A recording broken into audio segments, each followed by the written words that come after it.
বাংলাদেশে যে পরিমাণ শিল্পীর প্রয়োজন সেই শিল্পীগুলিকে আমরা মাথায় নিয়েই আমরা 4টি পুরানো বিভাগকে চিন্তা করে আমরা করছি: ঢাকা, চট্টগ্রাম, খুলনা, রাজশাহী।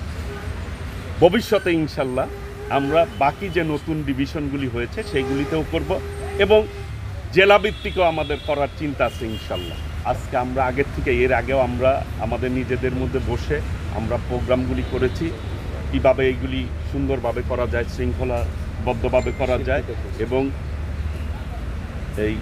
এই প্রোগ্রামগুলি গত প্রোগ্রামের যে আমাদের যে প্রবলেমগুলি হয়েছিল সেই প্রবলেমগুলি যাতে আমরা না ফেস করতে হয়, সেইগুলি লিকেজগুলি দেখার জন্যই সশরীরে আমরা এখানে যারা দায়িত্বে রয়েছে তারা কিন্তু ইতিমধ্যেই আমরা উপস্থিত হয়েছি এবং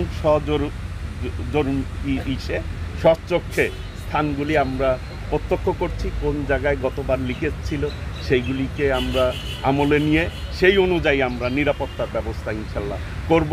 আশা করি আপনারা যদি আমাদেরকে সার্বিক সহযোগিতা করেন, ইনশাল্লাহ আমরা আমাদের সর্বোচ্চ প্রচেষ্টা দিয়ে আমরা শৃঙ্খলা রাখার চেষ্টা করব এবং পুরো এলাকা আমরা সিসিটিভির আওতায় নিব ইনশাল্লাহ, যাতে কোথাও কোনো ধরনের সমস্যা হলে তাৎক্ষণিক আমাদের নিরাপত্তার দায়িত্বে যারা থাকবে এবং একটি রিজার্ভ নিরাপত্তার টিম থাকবে, তাৎক্ষণিক আমরা ওইখানে পাঠিয়ে দেব এবং আমাদের সমস্ত সেটআপ ইনশাল্লাহ চেষ্টা করছি আমরা সর্বোচ্চটা দিয়ে, আন্তরিকতা দিয়ে এই প্রোগ্রামটি সাকসেস করার জন্য। আমরা মনে করি যে এই প্রোগ্রামটি বাংলাদেশের সকল শ্রেণী পেশার নাগরিকের প্রোগ্রাম, আমরা শুধু আয়োজন করে দিচ্ছি, এটি কিন্তু সবার।